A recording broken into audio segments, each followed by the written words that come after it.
Mga kapatid, ang buhay natin ay hindi laging masaya at hindi rin laging masagana.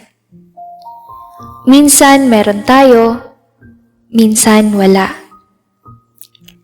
Ngunit mga kapatid, naisip nyo na ba na sa kabila ng lahat ng hirap na nararanasan nyo, kasama nyo pa rin ang Panginoon?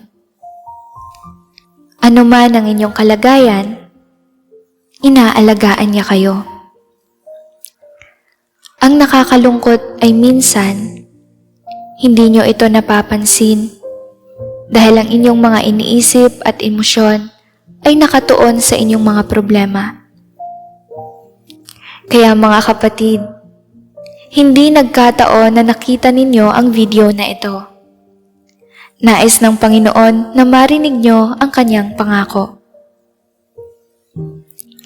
Huwag kang matakot, sapagkat ako'y sumasa iyo. Huwag kang manglupaypay, sapagkat ako'y iyong Diyos. Aking palalakasin ka, oo. Aking tutulungan ka, oo. Aking aalalayan ka ng kanang kamay ng aking katwiran. Mula sa Isaiah 41:10.